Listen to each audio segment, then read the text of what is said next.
In this Shabbat, while we will read the Yithro portion, after we celebrated Rosh Hashanah Leilunot, the New Year's or Rosh Hashanah of the trees, of where nature is renewing itself, something will be awakened. It's a known fact. It is a well-known fact also that the Holy Land is not like any other of the lands in the world, right? Israel, as the Holy Land, has many unique features, and one of them is the fact that it corresponds in terms of timing with the sacred story of the Bible, with the sacred story of the Torah portions. In Israel, what happens in the biblical story reflects inwards in our souls, but also outwards on the land. This time of year in Israel is a time when nature is starting to renew itself, and all living things start to rise again and blossom and flourish, and everything awakens from the slumber of winter. As winter is coming to its end and nature around us starts to grow and evolve, we can capture a collective sense of internal and external renewal.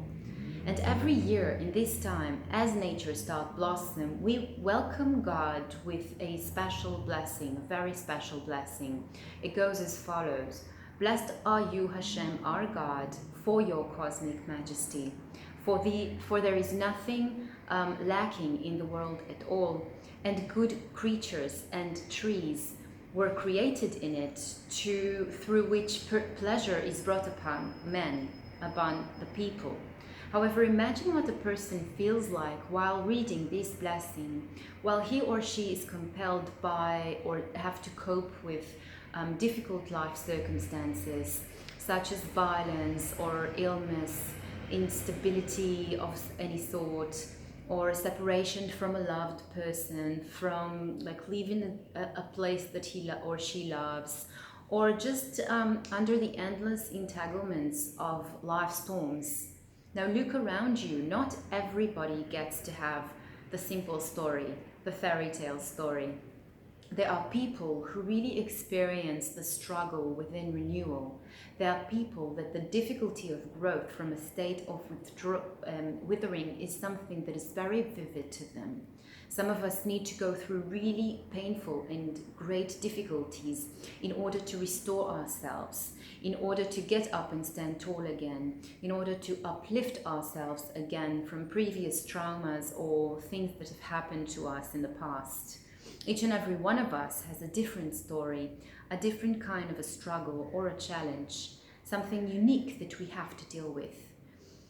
But for all of us together, it is bright as it's crystal clear that the most private challenges we have reflects the challenges of others as well, and that every difficulty we have is more than relevant to a wider scale of people.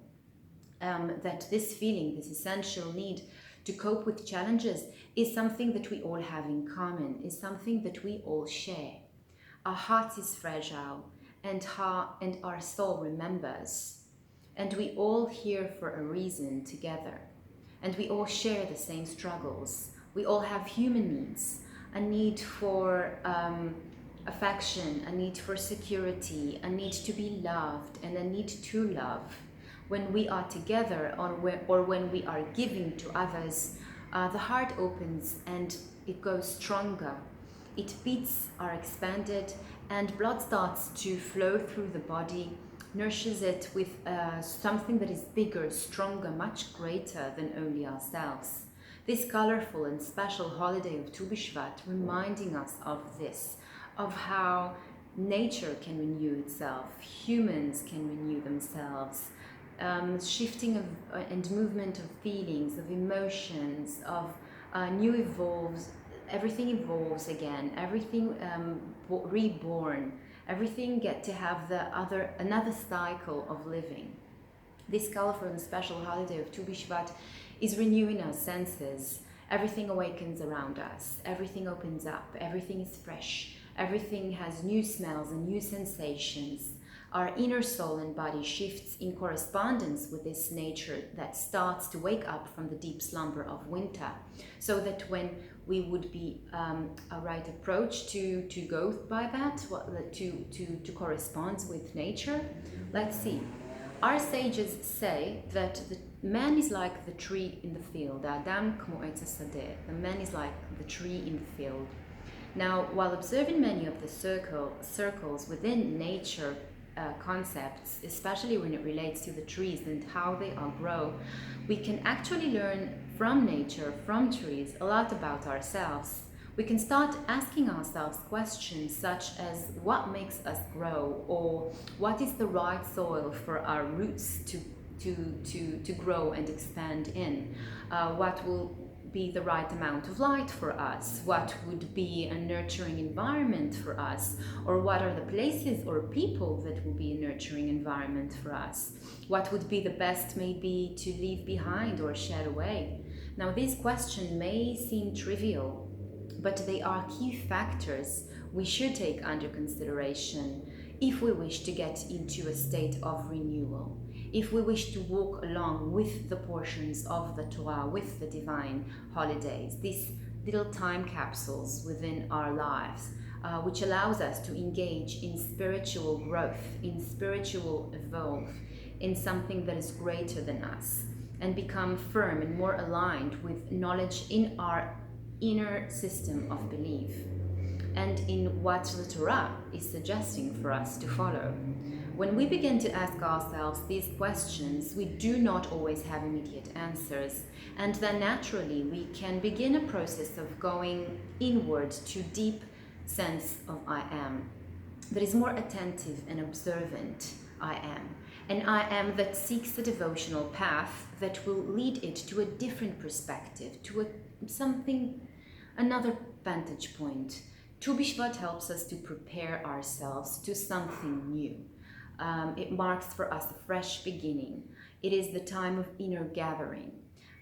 This is a time that reflects an inward movement, but an inward movement that is like a mean to become alive again, to be expanded outwards. It's not an inward movement just for the sake of inward. It is an inward movement in order to be able afterwards to get the movement of the extension, of the giving, of the contributing, of the sharing what we've inherited or gained or learned through our inward perspective.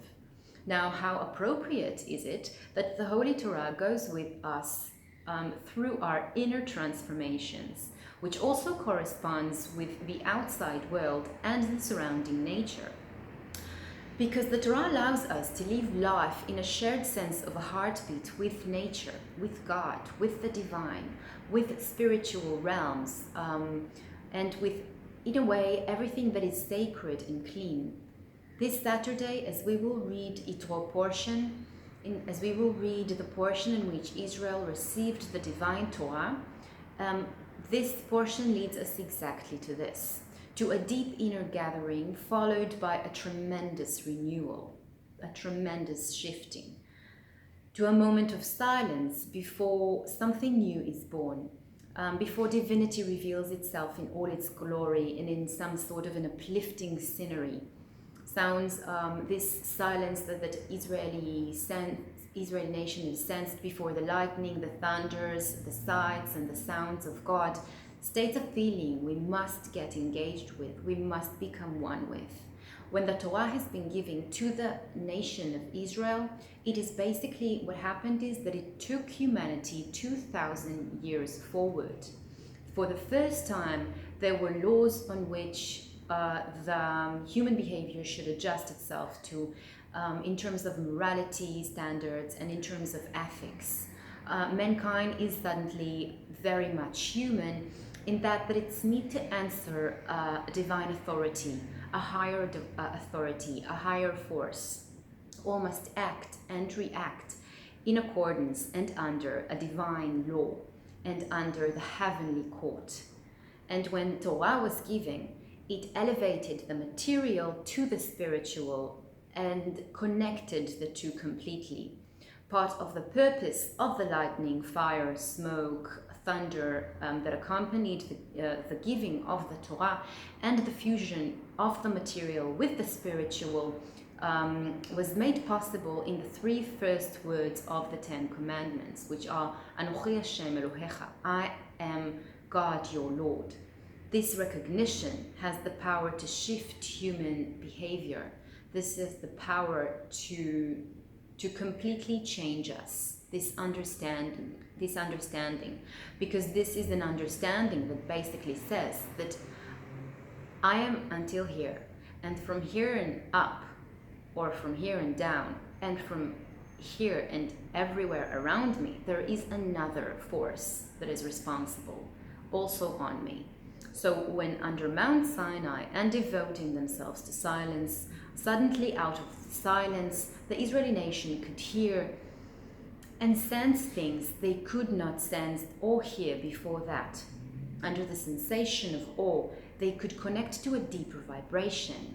They could accustom themselves to a deeper feeling in which they could, for the first time in their lives, listen to sighs and see voices. Now, when thoughts are silenced, the heart connects to a higher state of consciousness, of awareness, if you want, in which there are no words or material reality. When in silence, our senses becomes more subtle and more tuned in. Our awareness starts to shift inward, and our higher mind is becoming more receptive. It can be activated.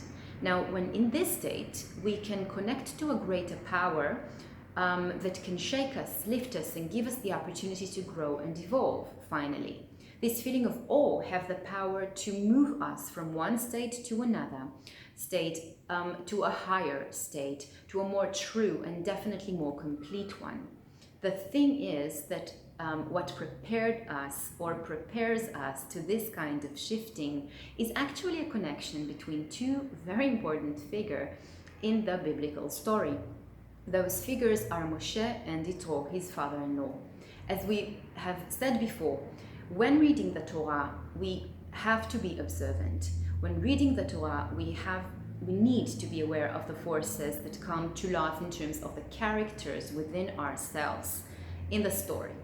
So in this portion, Moshe, father-in-law, Yithro, is entering the picture, a momentarily appearance he is making for us. In general, when we observe this portion, there is a momentary, powerful connection between those two men, those two forces inside us, as well as a connection between the spiritual and the material, between man and God, between divine and spiritual to material and very earthly. But let us start with the connection between the two men, the two forces inside us, Moshe and Yithro. Yithro was the high priest known to all. Back in the days, he was an extremely well-known figure. He was a respected person among all, as someone who can connect and relate with the spiritual realms, but the realms of impurity. Yithro has had back then a massive crowd of followers who have paid for him great respect for years. Now imagine what it was like for someone like Yithro to, in a way, jeopardize his whole essence by admitting that he was wrong all along. Imagine how it was like for someone like Yithro to shift his entire belief system. As a person who practiced idol worshipping for all of his life, he had to resign his prestigious role as a high priest to almost everyone and reclaim a new belief system which he wasn't familiar with at all. A belief in God of the Hebrew nation, the God that freed the children of Israel from Egypt, that split the ocean in two for them, that saved his chosen children from the great powerful army of Amalek.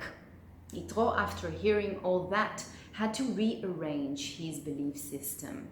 And that is not an easy thing, especially not to the high priest of all nations, or one of the most respected and powerful spiritual figures of those days. So he had to neglect his old ways and to convert. Imagine how painful and embarrassing this is for someone in such great scale. of knowledge, of social powers and respects from others to someone with such an humongous group of followers.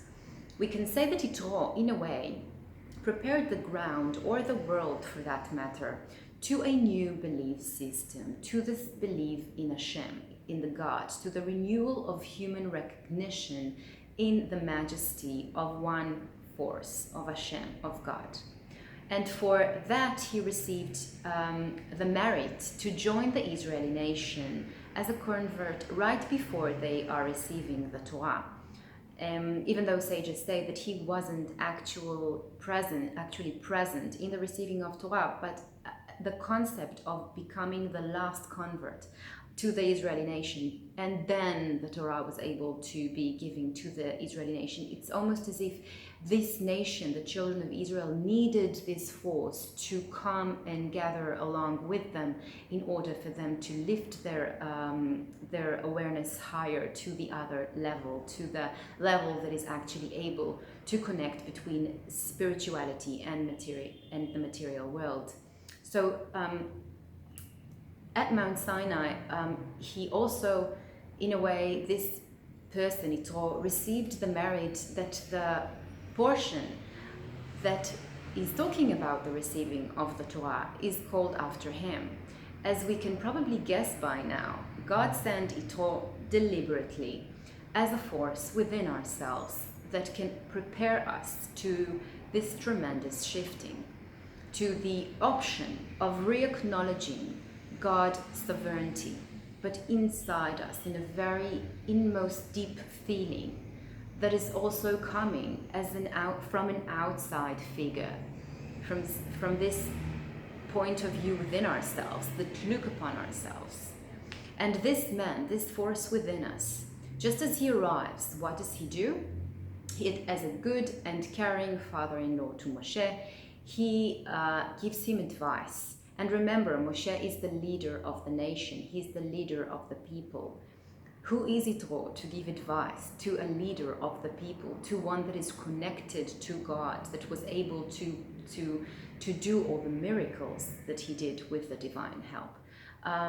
So the advice that he gave to Moshe was to rearrange his leadership skills, of how to govern ourselves better, if we look at it in the terms of like the leader inside of us. Yithro is a force within us, which allows us to recognize our strengths and weaknesses, who helps us master ourselves in terms of what would be important to us to mind, care for, and cherish, and what we can give up of, what we don't really need, what we can shed away, just like the trees, as they are blossom again, as they renew their vividness, their aliveness.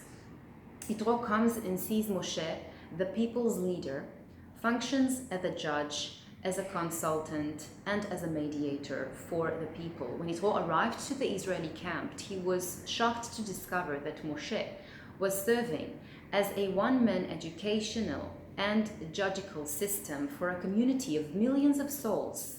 Yithro then suggested that Moshe will select from among the people able men that fear God, men of truth, who abhor profit, and appoint them as judges on the nation, or of the nation. According to Yithro's plan, Moshe would continue to teach the people the laws and the instruction, obviously the path they should follow to under the divine law, and which they obey to, but the application of this law system and the resolution of questions and the settlements of disputes should be delegated to these men that he put them as judges upon the nation. The great matters they shall present to the leader, to Moshe, and the minor things they shall be able to judge themselves. Yithro was an outsider, a convert of Judaism, while Moshe saw the people of Israel from the inside, from the perspective of the inner core of their soul, as they are one with his in a singular soul of Israel. Now Yithro saw them from the outside. He saw their everyday selves. He saw their petty cares, their conflicts, and so he suggested to Moshe that the people of Israel will learn to govern themselves. Moshe was to remain the sole source of laws, but the implementation of those laws are to be achieved by a body of magisters and counselors at every level of the community. We have the captains of tens, captains of hundreds.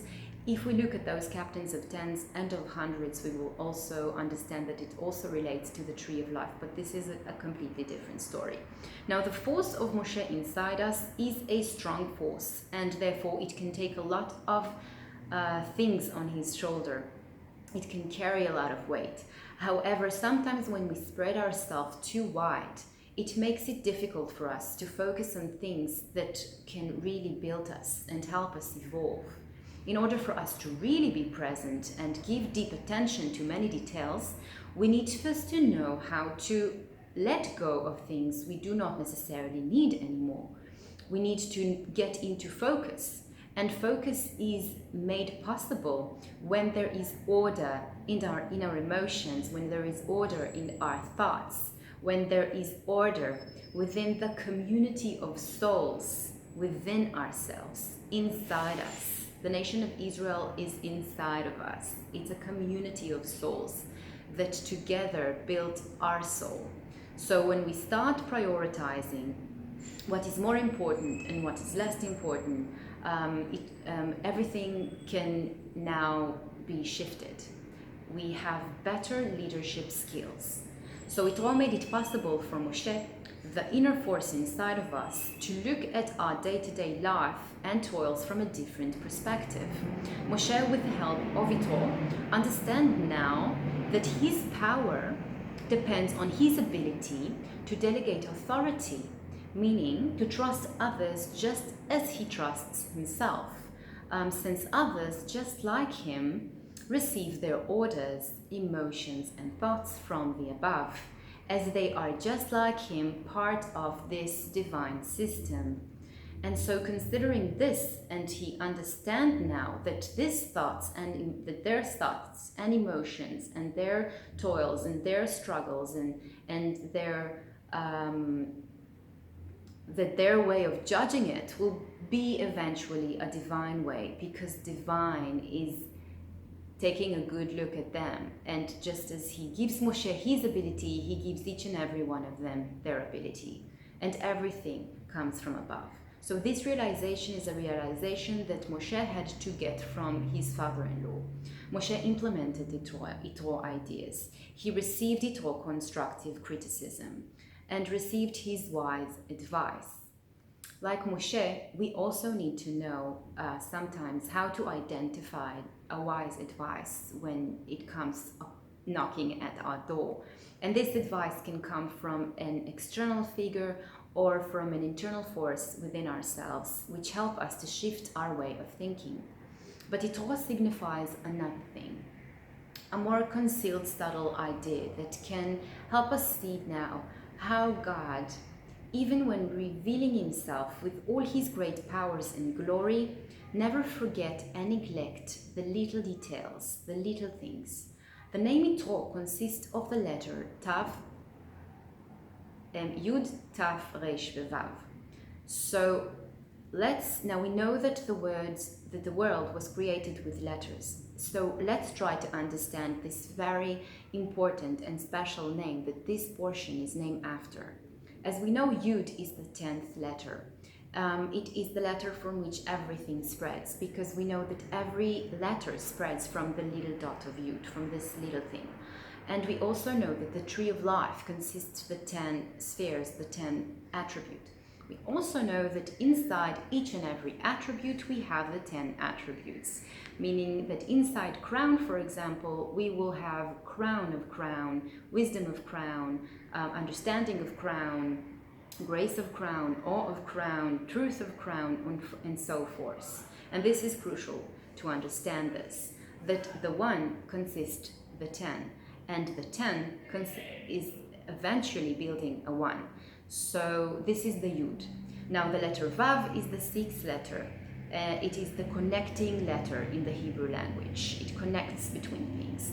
And it's also the face of Zeir Anpin, of the little face. We talked about it in last portions. Now the Zeir Anpin is what built him is the attribute of Chesed, Gvura, Tiferet, Netzach, Hod, Yesod. The grace, the awe, the truth, the eternity, the splendor, and the foundation, if you will. Now the middle, so we have the Yud in the name of Yithro, and we have the Vav, the first letter and the last letter, the Yud and the Vav. And inside those letters we have Tav Veresh. Now together, Tav Veresh, those two letters inside the name of Yithro, those two make up the Hebrew word of Tal. This word Tal, the meaning of this Hebrew word is to quest, or to search, or to wander around, to quest the land, to quest our thoughts or emotions, to look for a way, to search within ourselves for a different vantage point, and we weren't familiar with up until now. To look or search for a specific path with which we can move on a higher realization.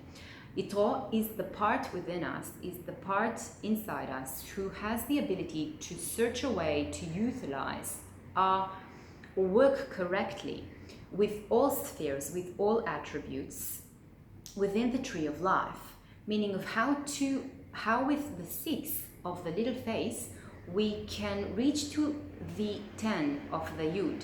With the 6 of the Vav we can reach to the 10 of the Yud. How we can activate all counts in the tree of life. How we can build with them the right impact that will take everyone in consideration, not only the one attribute, but all the 10 attributes within the one attributes. Top, down, and if we take like the Zeir Anpin face, so the 6 edges of the world, the top, down, and the 4 wings of the world. And how do we do this? We quest. We start searching inside. At Sinai, we were charged to serve as a light upon the nations, to actualize in our lives, and to teach all of humankind that no matter what the conditions of a particular time, place, or social or society may be, there is a transcendent, unequivocal, divinely ordained truth and moral code of behavior we are to adhere, we are to adjust ourselves to. For at Sinai, the essence of every created being was made consistent with and wholly receptive to the goodness of and the perfection of the divine, of the God, of his true desire. According to Torah law, your neighbor is not just the fellow person on the other side of the fence or the other side of the door, for that matter, but someone towards whom you have certain responsibility and obligation. This is exactly what it means when we say that God desired a dwelling in lower realms. God has many venues for the expression of his reality, we can say. He created many spiritual realms, or in which he can convey his infinite-faced truth. The physical world is his home. And this environment, this house, is his essence. So for the wisdom of the sage is not revealed in his scholarly or in his way to discover to his colleagues what he knows, but in his ability to explain the loftiest of concepts to the simplest of minds. And so the power of Torah is the same. It is expressed not by the light it sheds upon the immediate surrounding of it, but by its illumination of the most distant point its light can reach. And Yithro, as the high priest of the impure forces, was this distant point, was this distant point that the light was successful to reach to. Yithro recognized and identified all the false deities that he used to work for, and all the false deities in the world. Our sages implied that he was aware of all the different media throughout which God channels energy to the world. Despite his knowledge of these spiritual powers, he rejected their worship, declaring, "Blessed be God. Now I know that God is greater than all those deities." Yithro acknowledgement of God was not merely a personal matter. Yithro acknowledgement of God and his words praising God, about the revelation, about the glory of God. As an outsider of the Israeli nation, he signified a force that brought renewal as an option for all people on the globe, for all humankind, and not only the children of Israel. Yithro individually acknowledged something that expressed something that is wider than his individual acknowledgement. And this prepared the world at large for such a revelation, for the revelation of the Torah. On the verse, the heavens are the heavens of God, but the earth he gave to the children of men, our sages explained that originally there was a divine decree separating the two, the physical from the spiritual. However, at the same time of the giving of the Torah, God allowed for unity to be established between both, between spiritual and material. So there is godliness in every element of existence. At every moment, creation is being renewed in a personal sense. Yithro acknowledgement of God, supremacy, accomplished this objective that we are talking here about. From his involvement with the all false deities of the world, he came to a deep recognition that God is the one true God. The transformation of Yithro made it possible to the giving of the Torah, which in terms transformed the world. So in this portion, when or while we read the Ten Commandments, let us remember that those two strong forces within ourselves must to connect, even momentarily, and put an effort into thinking of how prioritizing everything, of how to become better leaders of ourselves, of how to create this building that would be able to govern all souls, all this magnificent building that we have inside ourselves. And remember that in a way, all of us are outsiders because our soul is divine, our soul is spiritual. So have a Shabbat Shalom. Remember Yithro and Moshe. Connect between them this week because it's important. Maintain some sort of inner silence, because from this place and moment in time of silence, you will be able to reach into a great renewal, to a new state of in a way, to reborn again in adjustment or in accordance to the circle of time, to the portions of Torah, and even with the circles of the nature that is in the Israeli land. Have a Shabbat Shalom.